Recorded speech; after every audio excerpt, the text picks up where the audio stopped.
Buenos días, Robert. Buenos días, ¿qué tal? ¿Cómo estás? ¿Cómo estás? Muy bien, gracias. Yo siempre empiezo las entrevistas preguntando lo mismo. A ver. ¿Por qué haces cine? Bueno, es una pregunta interesante. No, yo creo que el cine, y esto no es que lo supe siempre, a medida que comencé a hacerlo me di cuenta que el cine te brinda la oportunidad irresistible de entrar en contacto con el otro, ¿no? Y con lo otro, ¿no? Con lo que no eres tú, con lo que, ¿no? Y reconocerte un poco y encontrar coincidencias en el otro. Entonces, a través del cine he podido llegar a lugares, incluso estoy acá, por cierto, he podido llegar a lugares en los que en condiciones normales no habría llegado. Me he metido en lugares, he conocido personas, personas muy especiales que en condiciones normales de una vida normal, de oficina, seguramente no habría pasado. Entonces, el cine como que posibilita eso, ¿no? O sea, siempre, desde acá, siempre estoy pendiente de lo otro, tratando de entenderlo sin juzgarlo, ¿no? Y creo que eso para mí es el cine y por eso me interesa. Es tu primera película, no tu primer trabajo. Es una historia que habla sobre la injusticia, sobre todo, sobre la impunidad, sobre los falsos culpables, sobre la mentira oficialista. O sea, es un camino inevitable de hacer tu primera película sobre este tema, o era una cosa que surgió la historia y tuviste ganas de hacerla. Sí, bueno, a ver, aquí hay algo que es interesante y tiene que ver con lo político, ¿no? Cuando esto sucedió a finales a finales de los 80, yo simplemente jugaba fútbol e iba a la escuela, eso era todo lo que hacía, ¿no? Y este fue un hecho que cuando lo vi en la noticia me atrapó, ¿no? O sea, vi a los dos pescadores tratando de explicarle al país y al mundo que no eran guerrilleros, que eran simples pescadores. Eso me conmovió profundamente, pero me conmovió también por la identificación. Esos rostros, esas palabras, eran muy cercanos en cuanto a que, digamos, tenía como familiares, personas cercanas que eran muy parecidos físicamente incluso, ¿no? Y cuando vi las imágenes del pueblo, era exactamente como las imágenes del pueblo en el que yo estaba viviendo en ese momento. Entonces todo eso me impactó mucho, ¿no? Aparte, sin contar que este tipo de personas en la televisión en esos momentos no tenían lugar, ¿no? Entonces fue como muy fuerte el impacto. Bien, luego de eso pasaron 20 años y conocí a los dos sobrevivientes. 20 años después, trabajaba en una ONG de derechos humanos y me invitaron a grabarlos, ¿no? Era hacer una entrevista y yo fui en la cámara. Entonces los conocí, por supuesto me removió muchas emociones y luego con ese material, con la guionista de acá, tenemos un grupo de teatro que se llama Tumbarrancho Teatro. Le comento, oye, ¿te acuerdas de este caso a finales de los 80? Y casualmente ella guardaba la misma imagen que yo, ellos frente a la televisión tratando de explicarle al mundo que no eran guerrilleros. A partir de ahí le editó el material en bruto, se escribió la obra, pero allá lo que es interesante, y acá es donde apunta ahora toda mi investigación y mis ganas de explorar, que tiene que ver con el lugar de lo político, ¿no? Que es, con Karim Valecillos, la guionista, siempre decíamos, cuando nosotros vimos esa noticia, sentimos rabia, sentimos impotencia. No era un asunto de izquierdas, de derechas, de religión, no, era una rabia pura, ¿no? Era una impotencia pura. Entonces, con este criterio nos fuimos luego a crear nuestra película, ¿no? Entonces, la injusticia es la injusticia, venga de donde venga, tenga el color que tenga, y eso para nosotros es una verdad inmensa, y desde allí nos gusta crear las historias, ¿no? O sea, nosotros no hacemos concesiones, somos totalmente políticos, lo que no somos es partidistas, ¿no? Entonces, en ese sentido, ha sido como muy bonito localizar, poner foco en estos lugares donde se supone que no entra la política, ¿no? Que precisamente ahí es donde dinamitamos un poco toda esta. Entonces por eso siempre estamos como que enfocados en el ser humano que atraviesa una circunstancia, ¿no? Que de pronto no esperaba, una circunstancia de injusticia casi siempre, ¿no? Entonces es como natural para nosotros también el contexto contexto país que hemos vivido, y creo que era una cosa ya necesaria que nos salía ya naturalmente, ya, o nos sale todavía, no sigue. Porque los principales problemas que tuviste a la hora de trasladar la obra de teatro al cine, ¿cuáles fueron? ¿O qué idea tenías tú que, por ejemplo, la luz de la película, o sacar a la película de esa cárcel, porque supongo que la obra está ambientada en la cárcel, pero sacar está muy, muy logrado en la película. ¿Esa era tu idea? Sí, totalmente, pero fíjate que hay algo que tiene que ver con el traslado. Al trasladar la película pasó algo que es interesante. Tuvimos más problemas con lo documental que con la obra de teatro, porque teníamos el tema, conocíamos a los sobrevivientes, conocíamos muy bien el hecho, entonces teníamos como, a veces íbamos a pichar la película y terminábamos pichando el hecho real. Entonces nos decía, pero es un documental, es una ficción. Teníamos serios problemas porque no nos podíamos despegar, ¿no? Hasta que decidimos ficcionar. Porque sí, parte de una obra de teatro, pero se eleva enseguida hacia otros territorios. ¿Y vuestra primera idea era hacer un documental o una ficción? No, ficción, siempre fue ficción. La idea siempre fue hacer ficción, pero por alguna razón estábamos muy metidos en el tema. Habíamos investigado demasiado, habíamos leído demasiado, habíamos hecho demasiadas entrevistas, entonces estábamos como que no nos podíamos sacar, ¿no? Conocíamos a los sobrevivientes, no nos podíamos sacar el hecho real, ¿no? Y por supuesto, si nosotros contamos el hecho real, va a ser una película realmente absurda, porque el hecho real es una cosa laberíntica, kafkiana, pero a unos niveles increíbles, ¿no? Entonces, y por eso te digo que es como interesante, porque el problema no fue el traslado de la obra de teatro, porque enseguida alzó vuelo la película, enseguida se levantó de la obra, pero enseguida se apartó de la obra de teatro, ¿no? Y la otra cosa también es que Karin, la escritora, en pleno proceso de escritura, ya diríamos como por una cuarta versión, se iba con nosotros a las giras de locaciones. Entonces, claro, es una esponja, agarraba todo el contexto, todo, ¿no? Todo del estado Apure principalmente, y todo eso en la próxima versión veías, ¿no? Como guiños, como que cosas, parajes que había visto, actitudes que había, entonces empezó a meter, ¿no? Todo este hecho vivo, viviente dentro del guión. Si algo tenía de hermoso el guión, es que le permitió al pueblo entrar en él, no fue una cosa impuesta la historia, sino que se abrió y comenzó a entrar la luz, comenzó el tempo, ¿no? La gente con el humor, con sus propias palabras, ¿no? sin sacarnos de lo que era nuestra historia. Entonces eso fue muy interesante, porque precisamente creo que es lo que llena de calidez a la película, ¿no? Que el guión no fue una cosa que se le impuso a la gente, sino que entró y empezó a comulgar con lo, como te decía, con la luz, con el tempo de las personas. Había algo que hacíamos que era muy interesante, que era la luz que hay es la que hay, ¿no? Y a mí eso también son como cosas como con las que me gusta trabajar. ¿Qué es lo que hay? También con arte, ¿qué es lo que hay? Esto es lo que hay. Vamos a trabajar con eso. ¿Cómo podemos mover aquí, mover allá, si es necesario, y transformar en eso y darle un sentido estético a todo lo que está, ¿no? Entonces, el trabajo, porque también pasaba con los actores, era un principio que atravesaba desde el hecho actoral hasta la fotografía. De hecho, las mismas acotaciones que yo a veces le daba a los actores se las podía dar a Michelle.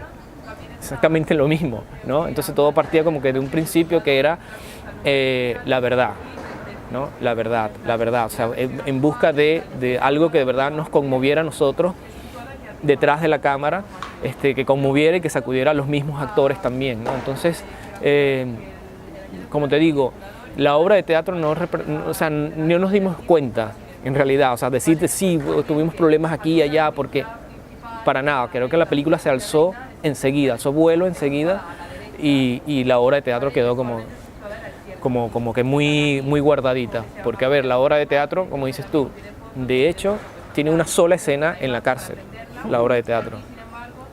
Es muy rompedora la obra, Sí, tiene una sola escena en la cárcel. Lo demás es, de hecho, los disparos, los dos por el río. Yo hacía Pinilla en la obra de teatro, ¿no? Entonces recuerdo que a veces se iba a la luz, sonaban unos disparos y todos tirados al supuesta agua y no sé qué, y toda una cosa como... por ejemplo, eso siempre estuvimos claros que eso no lo queríamos en la película. No queríamos un disparo en la película, ¿no? Esa gran elipsis que sucede, eso sí siempre estuvo claro que no... Pero además también parte del hecho de que siempre le preguntamos a ellos, a los dos sobrevivientes, ¿qué pasó? O sea, ¿qué pasó que ustedes Y me dice, claro, lo que pasa es que cuando suenan los primeros disparos, nosotros nos lanzamos, el agua es marrón, son las 12 del mediodía, tienes ese sol, ¿no? Como dicen allá, puyúo, y lo que hacíamos era nadar y escuchar disparos y nada, porque pensaban que el resto de sus compañeros también estaban nadando, ¿no? Que cada quien se había dispersado por el agua, no sabían que eran los dos únicos que habían sobrevivido. Entonces, esa cosa de no ver me pareció como bastante interesante, nos pareció siempre como interesante, o sea, el no ver, el omitir un poco esto, pero también era interesante porque generaba preguntas también, ¿no? Que es un poco lo que, una de las... Y sobre todo la implicación al espectador, porque no Exacto. sabes lo que ha sucedido y los tienes que creer. Exactamente. Su interpretación o su momento, los tienes que creer. Y encima entre ellos hay dos miradas muy opuestas. Exactamente. Hay uno que quiere venderse, como bien le dice uno de ellos, y el otro no, el otro se mantiene digno, porque la verdad es su vida. Exacto. Si se vende, o sea, se va a traicionar a sí mismo, eso es lo que no quiere. Que es lo único que, o sea, además a sí mismo es lo único que tiene también, soy pobre pero digno. Exacto. Hostia, ¿no? Sí, pero también es interesante el otro punto de vista, porque en un pueblo... Claro, porque, claro, yo lo entiendo, entiendo los dos puntos de vista en ese contexto. Que es muy interesante porque en ese contexto de abandono, ¿no? O sea, ya estamos siglo XX y es un pueblo abandonado que eso solamente... lo dice la señora mayor. Exacto. Mi hijo y mi nieto no son ganado. Exactamente. No se venden como ganado. Y eso es muy significativo. Exactamente. O sea, en la película no hay muchos diálogos. Pues yo he notado que no había muchos diálogos. Pero los pocos que hay están muy estudiados. Sí. Esta señora tiene que decir esto para no solo decir qué está ocurriendo, sino mi condición social. Exacto. Mi invisibilidad, ¿no? Absolutamente. Que es un gobierno en la época de aquella de corrupción pura, donde la entrada del militar es brutal. Es brutal. Y el otro, usted firma aquí, el fiscal, pero... Sí, dándole vuelta. Sí. Aquí nadie quiere saber lo que ha ocurrido.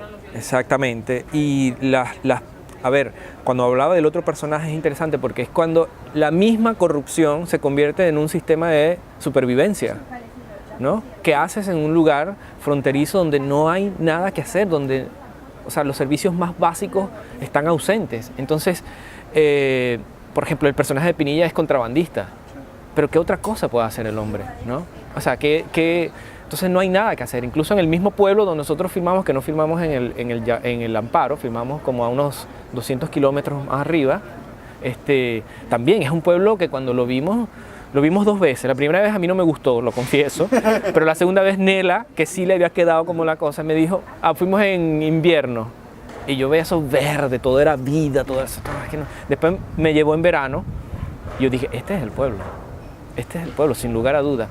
Pero también porque había algo con el abandono, que todavía está. O sea, yo fui hace 2 semanas al pueblo donde grabamos y era y sigue siendo, o sea, es increíble, sigue siendo un pueblo en el que no hay nada, donde todo el mundo se quiere ir porque no hay ninguna fuente de trabajo, de nada, ¿no? Ya en el pleno siglo XXI, las escuelas están todas maltrechas, ¿no? Los servicios médicos, ¿no? Entonces allí la gente está comenzando, y esto es algo que no sabe Michelle porque tenemos muchos amigos allá, a delinquir. Actores de la película, del pueblo, pero yo lo entiendo cuando me dicen, pero es que tú sabes que fulano, y decía, claro, pero ¿qué otra cosa acá? O sea, esperar que llegue la temporada de pesca, la temporada de pesca son 3 meses, ¿qué haces el resto del año? ¿No? Entonces es interesante, o sea, la moralidad de un personaje como Pinilla es como interesante, porque también es producto de una desatención total, de una ausencia, porque la otra cosa es, los políticos van a esos lugares cuando hay elecciones, del resto salen, la típica historia ¿no? del necesito tu voto, vótame, y luego, si te he visto ni me acuerdo. Hay una novela española de Miguel Delibes que se llama El disputado voto del señor Cayo, que habla sobre todo este tema que llegan unos políticos a un señor que solo vive uno en un pueblo. Y esto es toda una parábola y una metáfora de hasta dónde pueden llegar el poder, el interés que tiene el poder en el pueblo. Sí, sí. O sea, en esta no democracia, ¿no? Porque tiene cosas de democracia, pero no acaba de ser lo que realmente debería ser una democracia. Sí. De hecho, uno de las sociedades más avanzadas del mundo, Suecia, tiene una monarquía.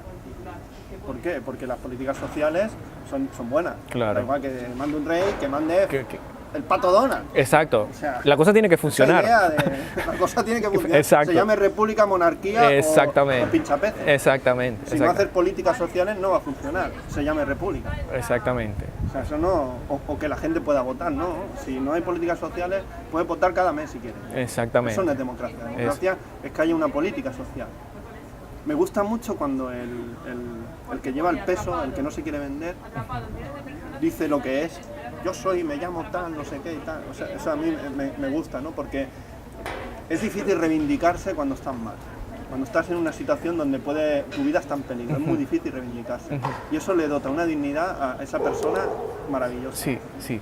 Creo que por ejemplo, Karin siempre, la guionista, ella siempre, por ejemplo, ese es un tema que cuando lo conversábamos, ella decía, a ver, en las circunstancias en las que estaban estas personas, tenían todas las de perder, podían venderse, pero y si se vendían, no eran unos malos tipos, eran unos tipos que no tenían más otra cosa que hacer. Y sin embargo no lo hicieron. Y fue un momentito de luz, de lucidez. Pero no solamente en ellos, en el pueblo, en las mujeres. O sea, porque el asunto de las mujeres fue así. O sea, nosotros lo agarramos casi que literal, porque de hecho en algún momento quisimos contar la historia desde las mujeres, ¿no? Porque nos parecía interesante. La fuerza todavía, son mujeres muy fuertes. O sea, y las mujeres del pueblo donde grabamos, era una cosa increíble. O sea, se conectaban con el dolor, pero en un tris que cuando nos tocó rodar esa escena, yo decía, uy, esta escena es muy fuerte, esto 2 de la tarde, el sol cenital, así, ¿no? Y ese poco de mujeres corre para acá otra vez y corre para acá otra vez. Y se conectaban con la escena, era una cosa abrumadora que todavía me acuerdo y me conmueve muchísimo, ¿no? Entonces era muy lindo. Karin siempre decía, mira lo que son las cosas. O sea, nosotros siempre pendientes de las mujeres en la película, porque las mujeres en el hecho real nos habían conmovido mucho, y cuando vamos a hacer la película, en el rodaje de esa escena, precisamente las mujeres vuelven, ¿no? Como que a posesionarse, y por eso, si te das cuenta, a veces el punto de vista o el protagonismo, ¿no? Es una cosa que va como que oscilando entre ellos dos. Llega el policía en algún momento y luego pasa a las mujeres y va por allí, ¿no? Va como moviendo, jugando un poco, ¿no? Esto nos gustaba, siempre nos gustó, siempre nos llamó la atención, porque, bueno, a ver, Karin es guionista de oficio, entonces siempre hablábamos de, no, pero es que tiene que haber un protagonista, tiene que haber esto, no sé qué, tal, y dice, pero ¿qué tal si, bueno, sí, son los protagonistas, pero bueno, repartamos un poco el protagonismo en ciertos momentos? Y le encantó la idea y lo hizo maravillosamente bien, ¿no? Porque crees que toda esta historia que le pasa a la gente, que tal y como lo plantea la película, a mí me parece una trampa. Ir allá a pescar, o sea, el señor que les envía a pescar, después por todos los medios quiere zanjar el asunto. Exacto. ¿Ves hasta dónde implica la corrupción? Que la única manera de vivir que tienen es también corrupta. Exacto. Sí. Es terrible, ¿eh?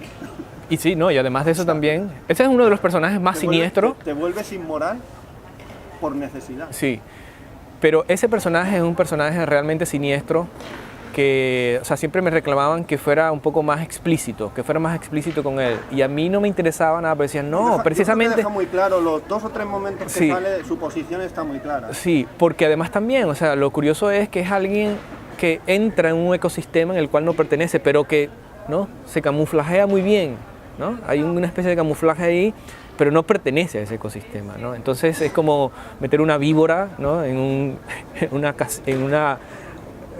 ecosistema de ranas, ¿no? Y esta se logra mimetizar, pero es una serpiente, ¿no? Entonces, que por ejemplo en esa zona pasa mucho, que eso también era otra cosa que nos llamaba la atención. Y a mí me gustaba ese personaje, lo quería así totalmente plain, salvo en ciertas escenas al final, era porque, por ejemplo, yo voy a esa zona y estoy con los verdaderos Chumba y Pinilla ahí, estamos hablando, tomándonos una cerveza, y Chumba me dice, ¿ves esa chica que va allí? Sí, esa es Guerrilla.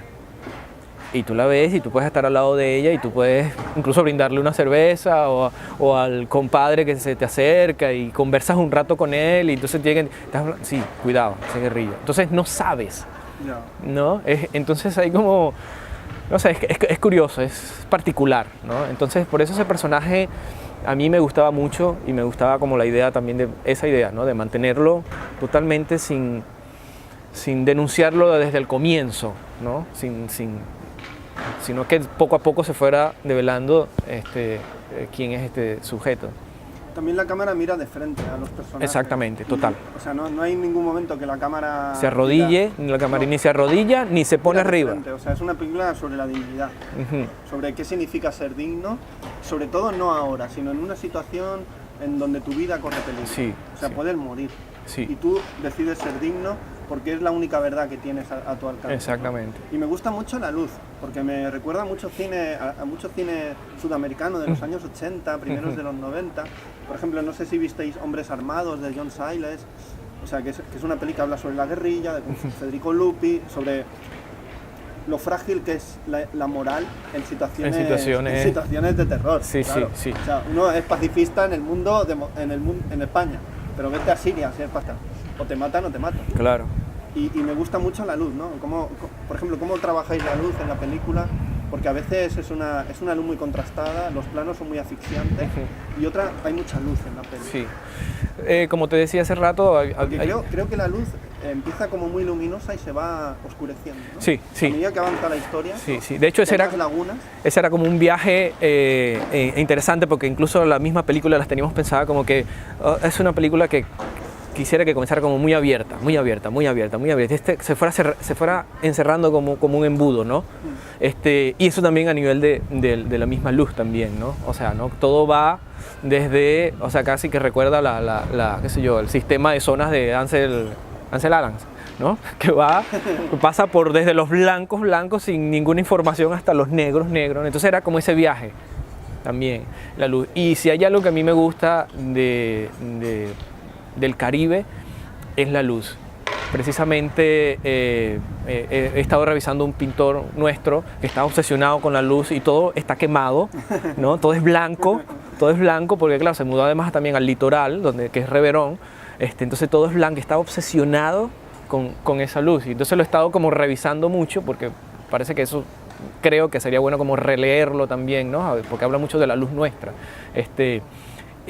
Pero la luz creo que siempre estuvimos de acuerdo en lo que hay, lo que no vamos a encontrar. Por eso también Michelle también iba con nosotros a la gira de locaciones, buscando locaciones y tal, y veíamos los reflectores y decía, esta es la luz que queremos, ¿no? Puede parecer fea en principio, puede parecer esto, puede parecer otro, pero es la luz. O sea, los personajes no, de hecho en las escenas los personajes no se mueven en función de dónde tengo la luz y dónde no la tengo, ¿no? Sino, no sé si has visto esta escena donde están las mujeres, van dos mujeres persiguiendo a la otra porque se vendió, y ves la luz ¿no? O sea, es así, ¿no? Ellas no van a estar acomodándose de acuerdo a la luz, ¿no? O sea, para mí esa era una cosa que también era importante, que era el impulso. Bueno, Michel, el fotógrafo que está aquí a mi lado, yo lo metí en los ejercicios a actuar.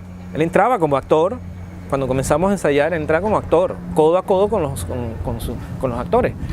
Porque también me interesaba algo con el impulso de los actores, pero también de la cámara, ¿no? De manera que cuando él estaba haciendo cámara, casi que estaba actuando también. Y a veces hay un momento en que la cámara parece un personaje que está tan perdido, ¿no? Que la cámara sintiendo lo que ellos sienten. Exactamente. La luz hace ese efecto de las entrañas de cada persona. Exactamente. Entonces, por allí comenzamos a construir, por supuesto, es oscura, ¿eh? En esa secuencia que comentas es oscura. Es muy oscura. Pero tú ves la luz de cada uno de ellos, o la oscuridad que hay dentro. Exactamente. Sí. Esa era como la idea. Entonces, con Michelle nos centramos en lo que había, ¿no? En lo que había, y no tenerle miedo, porque la gente por lo general le tiene miedo a esa luz tan dura, tan fuerte, pero sí es lo que tenemos. O sea, vamos a trabajar un poco la filosofía de los chicos del Cinema Verité, ¿no? Sí. Que decían aquella cosa de nosotros hacemos películas con lo que tenemos. O sea, no vamos a buscar cosas para hacer una película, no, esto es lo que hay, con esto hacemos la película. Entonces decía, bueno, nosotros vamos a aprovechar todo y hacer que jueguen contra. Entonces, por ejemplo, el error, todas estas cosas con los actores también me funcionaba muchísimo mejor. Aquí no hay pie, o sea, esto no es teatro, no es que espero que hables tú para hablar yo, no. Aquí son los impulsos los que van mandando, y si te equivocas, entra en escena, y si lo dices mal, también entra en escena, siempre y cuando esté viva la escena, ¿no? Entonces, eso también iba para la fotografía. Me acuerdo que en algún momento decía el asistente de dirección y Michelle, decía, esto está fotográficamente interesante. Sí, está fotográficamente interesante. Ok, entonces gíralo al otro lado, donde no esté fotográficamente interesante. Nada, me interesaba también un poco mirar esos lugares y mirar lo que te hablaba del otro, mirar al otro sin edulcorarlo, ¿no? Eso también era como la búsqueda, sin edulcorar ni el lugar, ni esto es así, pero también cuando dices esto es así, al rato luego ves que esto es así, tiene una belleza también, ¿no? No quieres edulcorar, pero terminas como que, wow, también está lindo. Bueno, pero igual. Entonces, la pintura de aceite, por ejemplo, la pintura o sea, suelen pintar las casas con pintura, que nosotros le decimos aceite, no sé cómo le dirán acá. No, pintura súper brillante. Súper brillante. Mate, No, lo contrario de mate. Brillante. Entonces es una pintura que generalmente se utiliza como para pintar superficies de hierro y tal. Entonces las usan entonces queda de un brillo, ¿no? Una cosa realmente espantosa. El director de arte le iba a dar un telele, o sea, pero eso, yo decía, hacer de eso, traerlo a favor, ¿no? También es como rompernos el coco, ¿cómo traemos esto a favor? O sea, porque esto está allí, a ver, ¿por qué lo vamos a pintar si esto está allí? Esto forma parte de la vida de esta gente, y si es agradable o es desagradable, está allí, ¿no? O sea, transformarlo. Sí, entonces eso fue un principio muy interesante, muy apasionante también, porque creo que lo que te decía hace rato, ¿no? O sea, la posibilidad de conocer al otro en su contexto más cercano, más real. No le voy a pintar la pared de otro color, de un color ocre, no, o pasteles, como le decía yo al director de arte. Ustedes están obsesionados con los colores pasteles y que todo es ocre y todo es pasteles, que además el director de arte es un tipazo increíble, una paciencia increíble. Entonces es buen tipo, ¿eh? Sí, no, no, y lograba hacer esto que yo le decía, o sea, vamos a trabajar con lo que hay, lo lograba de una manera, bueno, su chica, su compañera, también trabajó en el departamento de arte, era ambientadora de la película, y hacía entre cosas maravillosas con lo que había. Entonces era un poco eso, y eso por lo que te decía, ¿no? Se iba con la luz de la película, con los actores, la luz de los actores, ¿no? La luz interna de los actores. Entonces era como es muy hermoso crear así, ¿no? Con lo que tienes allí a mano, ¿no? Okay, esto lo movemos para acá, esto lo podemos mover para acá, esto, mira, qué bien se ve esto acá, ¿no? Y era un poco así, al rompe, como decimos nosotros, ¿no? O sea, entrarle, ¿no? con rigor, por supuesto, con el rigor del trabajo, de la película que queríamos hacer, pero también, lo que te digo, era el impulso primario fundamental, ¿no? En este proyecto. Ahora me gustaría que me hablases de cómo fue el trabajo con los actores, porque los actores son profesionales, son de allí del pueblo. ¿Cómo fue la elección de los actores y tu trabajo con ellos? Bueno, a ver... porque transmiten una humanidad y una vida. O sea, parecen que han nacido en esa tierra. Sí. A muchos directores, sobre todo en mi país, le temen a los actores de teatro, directores de cine, perdón, le temen a los actores de teatro, bueno, porque siempre están un poco over the top y tal, qué sé yo. A mí me apasionan los actores. Bueno, yo me formé como actor al principio, ¿no? Y me apasionan los actores, pero sobre todo me apasionan como personas. O sea, para mí son también como unos guerreros, porque son una gente que van y se exponen frente a una cámara o en un teatro, se exponen, ¿no? Entonces a mí ya eso para mí los hace como unos ídolos también. Y los quiero mucho y los respeto, pero siempre les estoy haciendo trampa. Siempre hago todo lo indecible, porque quítate el trajecito de actor y vamos, que lo que tú tienes allí me gusta muchísimo más, ¿no? Que todas estas formas, que todas estas cosas, ¿no? Bueno, recordarás a Bresson, que odiaba a los actores porque decía que los actores iban a aprender sentimientos, ¿no? Para después echarlos en una película, todo era aprendido. Entonces, vomitarlo. Exacto. Entonces, curiosamente, y esto es, bueno, parte de la vida, estas paradojas, a mí me encanta Bresson, ¿no? Claro, yo no podría hacer una película como Bresson, primero porque soy caribeño y soy más melodramático que cualquier otra cosa, Pero sí entiendo cuando él Está decía... muy contenida la película. Exacto, sí, sí. O sea, no parece caribeña. O sea, es la antítesis caribeña o la antítesis española. No, no, aquí no. Aquí todo es contenido. El dolor lo contiene mucho. Es muy interior el dolor que siente. Sí. Sí que se enfadan en algún momento, pero todo es muy contenido. Por eso, ahí es donde Han ven... sufrido un dolor terrible, pero se contiene mucho. Porque quieren conocer lo que ha ocurrido. Exacto. Pero ahí es donde entra Bresson, ¿no? Como de alguna manera a calmar un poco, ¿no? este melodrama, ¿no? A quietar un poco, ¿no? A poner unos límites allí. Pero es interesante porque nosotros comenzamos a trabajar 1 mes y medio en Caracas, en una salita de teatro, y el trabajo no era de apréndete este personaje, dilo así, nadie sabía ni siquiera qué personaje iba a ser, y porque el trabajo iba más bien, era personal, no era ya de quiero ver qué tan buen actor es. Además, yo siempre lo jodo porque le digo, ¿de verdad tú crees que yo te llamé por tu talento? Porque tú crees que yo pienso que tú tienes algún talento especial para actuar. No.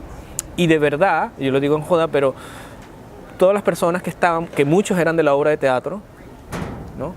Casi la mayoría era de la obra de teatro, venían ya seteados, pero obvio que cambiaron los personajes y tal, y qué sé yo. Pero era porque, primero son mis amigos, los conozco muy bien, ¿no? Entonces sé por dónde entrarle, a la mayoría sabía ya por dónde entrarle, cómo quebrarlos un poco. Entonces ese mes y medio fue buscar esa zona, sacarlo de su zona de confort, y dice, ajá, ven esta incertidumbre, desde allí es donde vamos a hacer la película, ¿no? Un poco desde allí es donde nos vamos a meter y desde allí vamos a hacer la película. Muchos lo agarraron muy bien, a muchos les fue muy bien, a otros no tanto, porque tampoco les di guión. Entonces, a los que no tenían guión, oye, les costaba. Recuerdo una actriz que me dijo, por favor, dame el guión porque estoy muy perdida. Entonces se lo terminé dando, después que se lo di, se asustó y no lo quiso leer. Entonces mejor no sé, entró como pero no es fácil, para algunos fue muy fácil, para otros no tanto, pero también eso es lo bonito de la dirección también, que sabes quién es cada uno y sabes que no son iguales, que este actor funciona de una manera y funciona con ciertas cosas, es distinto, funciona con otras, y eso también me encanta de la dirección, ¿no? La posibilidad también eso, de poder o tratar de entenderlos, porque precisamente de allí es donde trabajo yo, ¿no? Con los miedos, con las alegrías, con las frustraciones, ¿no? Lo que siempre le decía, ustedes son unos hipócritas, envidiosos, son eso, yo también soy buena persona, también son buenas personas, o sea, todo eso nos conforma. Sí, estamos, ¿no?, llenos de contradicciones. Estamos llenos, y ahí es donde quiero pararme a hacer la película. Tienes que aceptarla. Y allí no puedes luchar contra ella. Precisamente, y allí es donde quiero pararme, y que entendamos eso, que todo es importante. No solo es que la luz, soy la luz, soy una buena persona, no me interesa, qué película más aburrida va a ser esa, ¿no? Entonces son personas que tienen... También es falsa. Y también es falsa, totalmente. Es hipócrita. Sí, entonces... O sea, lo más doloroso del cine es que el cine sea hipócrita. Sí. Si el señor es un miserable, tienes que presentarlo como un miserable. Que también tiene una cara amable para otras personas, es que somos así. Es que somos así, claro. ¿No? Somos humanos, nos equivocamos, cometemos errores, también acertamos, pero hay que aceptarlo. Hay un caso que a mí me llama mucho la atención, que acabo de ver 2 temporadas de una serie, Narcos, y precisamente era una cosa, ¿no? Ves a especie de monstruo, pero que tiene unos momentos de una ternura, y de una lealtad con el otro y de una obsesión con el bienestar de la familia, ¿no? Pero entonces lo ves mandar a matar así a cualquiera sin pensarlo. A mí esa cosa, ¿no? Y ya después tú sacas tus cuentas, ¿no? Tú dices, bueno, ok, eres muy buena persona, pero tienes que ir a la cárcel, ¿no? Vale, no, o sea, no es... Tu lado oscuro ha vencido, exacto, es mucho más amplio que tu lado... Exacto. Pero que uno sepa que esas cosas están allí. Entonces, desde allí a mí siempre me ha gustado pararme con los actores en esos lugares, ¿no? Entonces, siempre es muy bonito y a veces es muy doloroso. Los ensayos eran muy intensos. Cuando digo ensayo, repito, no ensayábamos escenas.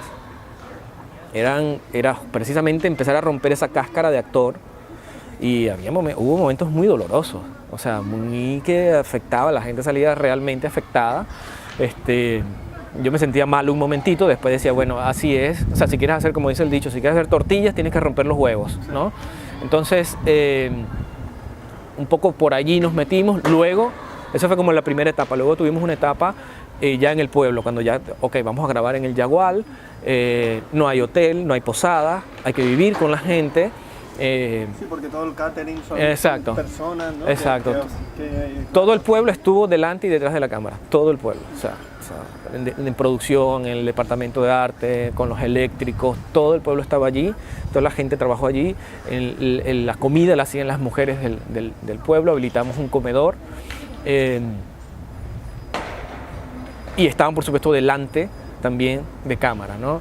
Entonces el trabajo con los actores cuando una vez que estuvimos en el pueblo era vivir, no era otra cosa. A veces nos juntábamos a ensayar y con Michelle medio boceteábamos alguna escena, veíamos la luz por aquí, aprovechábamos, mira, es una ventana, eso, aprovechando la luz que por donde entraba, ¿no? Mira, entonces Michelle decía, bueno, esta luz acá, esta ventana está buenísima porque tenía como un color extraño y si, entonces, ¿no? Y empezábamos a jugar por ahí y metíamos los actores allí, ¿no? Repito, no ensayábamos las escenas como tal, ensayábamos alrededor de la escena, de lo que pasaba en la escena. Entonces, pero básicamente era vivir, era ir a pescar, cuando había que pescar, era agarrar un machete y limpiar un monte, desde irse a emborrachar todos los fines de semana. Forma parte de la vida. Sí, limpiar pescados, hacer todo. Claro, cuando tienes un mes y tanto allí, ya lo tienes, ¿no?, incorporado ya. Entonces, y además es muy lindo porque de pronto te tocaba una escena con la persona con la que vivías, o sea, con la dueña de la casa donde vivías o con los niños de la casa, ¿no? Entonces era como, ya tenían que, además también pasó algo con los vínculos de amistad y todo esto que se lograron zanjar de una manera muy bonita, ¿no? Entonces, claro, ya cuando tenías una escena como actor formado, tenías una escena con la persona que te daba alojamiento, o con los niños, o con la hermana, ya era algo totalmente, ¿no?, normal para ellos conversar, ¿no?, y bajar a los niveles, ¿no?, como actores, bajar como a esos niveles de conversación que tienen ellos. Pero también era interesante cuando ellos, que no son formados, tenían que ir arriba, ¿no?, tenían que ponerse los pantalones e ir arriba. Eso era pasión, eso era una de las cosas más apasionantes que he vivido. Cuando el actor aprende del no actor y cuando el no actor dice, esto es para arriba, ¿no?, y se manda para arriba con todo, sobre todo las mujeres. O sea, siempre las voy a traer a la mesa a las mujeres porque emocionalmente son una cosa, un huracán, ¿no?, emotivo, las mujeres de ese pueblo. ¿Cómo ha sido la primera vez que empiezas a presentar la película, por ejemplo, en Venezuela? ¿Se ha visto la película? Sí, estrenamos el 12 de octubre. Supongo que la respuesta del público, porque la gente recordaba aquello, ¿no? Sí. Pero la respuesta internacional, la que me interesa más. ¿Sabes qué fue curioso? Porque nosotros la primera vez que salimos del país fuimos a... Yo no conocía este caso. Sí. O sea, ni lo recordaba, ¿no? Bueno, era un chiquillo, pero así de buscar cosas y tal, ¿no? Sí, la primera vez que la presentamos fue en Cine en Construcción. Sí, ¿qué fue? ¿En Toulouse o en San Sebastián? San Sebastián. Y ya ves tú que esto es una sección de industria. Sí. O sea, gente que va a ver tu película para ver qué le falta y si ellos consideran que te pueden o quieren ayudar, lo hacen. O sea, es un visionado técnico. Y mi productora, que siempre está como muy con el ojo, ¿no?, muy fino, hila muy fino, ella se percató de que la gente, aunque era un visionado como técnico, la gente salía muy conmovida, ¿no? Porque nosotros siempre pensamos, precisamente la productora, que estábamos haciendo como una película para la casa, para nosotros allí, ventilando nuestros problemitas allí, ¿no? O sea, esa era nuestra idea, o sea, era una película como para nosotros allí. Y ella vio que la gente de verdad salía como conmovida, como tocada. Y comenzó como que a trabajar en función de eso. Cuando terminamos la película, evidentemente ya quedamos en Horizontes, pero antes de Horizontes estuvimos en Washington, abrimos el AFI en Washington y ahí fue increíble. Esa fue la primera vez que presentamos la película a un público normal. Yo estaba con mi productor, con Rubén Sierra, estábamos los dos sentados aterrados, porque además, bueno, Rubén es como nervioso, yo también soy súper nervioso. Entonces estábamos aterrados. No es un público de festival, que es diferente. El público del festival va a ver unas X cines. Sí. El público general... Sí, no, es... No saben. no sabe. Y había de todo. Había, o sea, como que toda América Latina estaba allí, uruguayos, argentinos, dominicanas, cubanos, venezolanos, había de todo allí. Y lo que más nos asombró, nunca se me olvida eso, es que en la escena, bueno, primero que la gente empezó en algún momento a hablarle, habían como unos señores delante que empezaron a hablarle a la gente en la pantalla, ¿no? Y yo decía, Rubén, qué raro, ¿no? De los nervios. Pero en el momento en el que Pinilla va a firmar, que llega el fiscal y le dice, ¿usted va a firmar? Sí, sí. Empiezan a gritarle, no firme, no firme. Y cuando no firma, empezaron a aplaudir. Sí, y nosotros una conexión completamente con lo que están viendo. Y nos mirábamos así como que, wow, ¿no? Y esto se ha repetido, en los festivales en los que yo he podido asistir, se ha repetido, siempre se conectan, ¿no? con la historia, con lo que se está contando allí, ¿no? Recuerdo que en Washington había una peruana, imagínate tú, nos decía, hay una cosa que me duele con esta película, que es nuestra historia en Latinoamérica, ¿no? O sea, es tan terrible que es como que es algo que ya nos pertenece, ¿no? O sea, que es parte de nuestra historia. Este tipo de cosas es parte, ya está naturalizada en nuestra sociedad en Latinoamérica, decía ella, ¿no? Eso siempre también es otro comentario que te pega también, sí, te golpea, ¿no? Y eso tiene que ver... Tristemente también, ¿eh? ¿Cómo? Tristemente, ¿no? Claro. Que tú te relaciones o pertenezcas a esa historia o a esa manera de ser, sí, por las circunstancias, los acontecimientos históricos. Sí, sí. Hay gente, por ejemplo, hubo una crítica de un venezolano que decía como que, o sea, a ver, no voy a ver una película que no esté tratando lo que está pasando ahorita. No.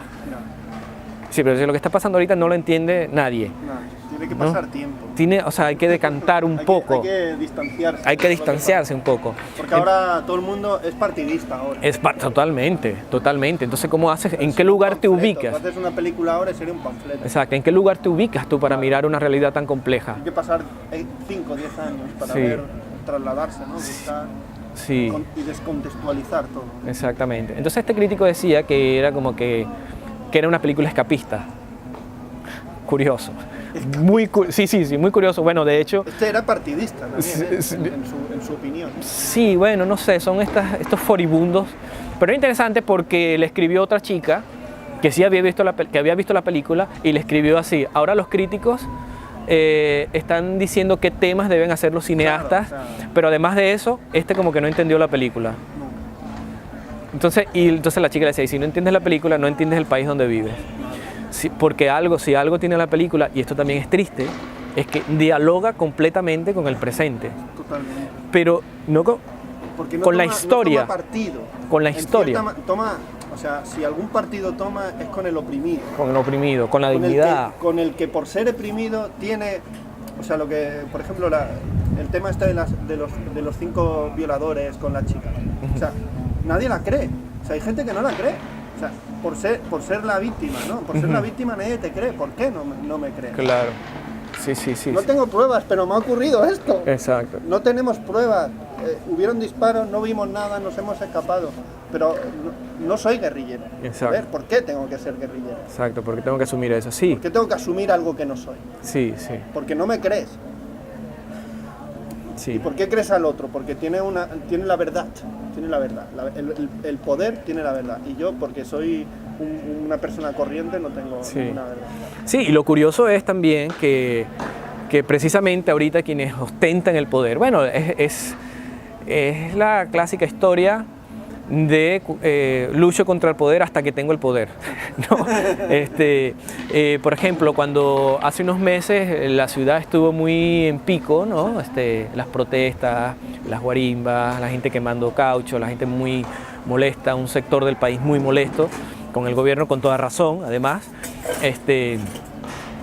Y yo recuerdo que tenemos un amigo en común que es fotógrafo también, que es mucho más joven que nosotros, yo le decía, porque él estaba con la resistencia y tal, le decía, cuidado, cuidado, ¿Qué ha pasado?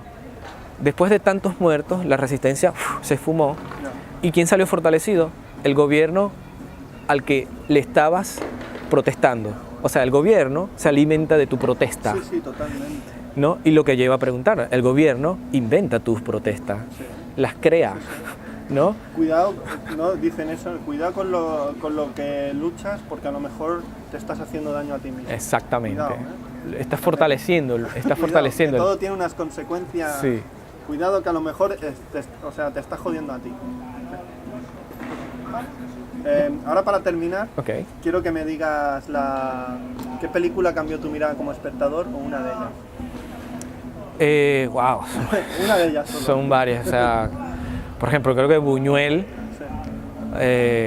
cuando vi El Ángel Exterminador, creo que me quedé frito en la vida con esa película, con Buñuel. Después me lo jalé todo Buñuel, pero sí, hay varias, ¿no? Pero Buñuel, o sea, El Ángel Exterminador es como una película que para mí es como importante. Luego, por supuesto, está Truffaut, ¿no? Con los 400 golpes y tal. Y ahorita me gusta mucho Brillante Mendoza.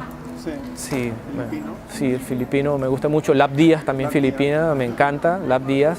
Soy de los que ven las películas de 7 horas, ¿no? Lleno de placer. Y bueno, a ver, también hay una cosa que tiene que ver con el cine latinoamericano que es importante. Si bien esas películas que te digo me volaron la cabeza, creo que en el momento en el que decidimos hacer cine, tanto mi productor, que es Rubén Sierra, como yo, fue porque vimos 25 watts, Whisky, después llegó Lucrecia, Pablo Stoll, bueno, ya habíamos visto Casa Rodante y tal, esas cosas, pero fue este el cine que dijimos, pero nosotros podemos hacer películas también, ¿no? Nos despertó las ganas de hacer películas ya, ¿no? Y creo que por eso nosotros somos como muy, sobre todo Rubén y yo, mi productor, con el cine latinoamericano. De hecho, dábamos charlas, nos inventábamos charlas, abríamos espacios para ver cine latinoamericano. Raúl Perrone, por ejemplo, y sobre todo Lucrecia Martel, que para mí es una diosa, sin lugar, una inspiración total siempre. Bueno. Rubén, Robert, muchas gracias. No, vale, gracias a ti por que vaya muy bien la película. Vale, gracias. Y las próximas. Vale, gracias.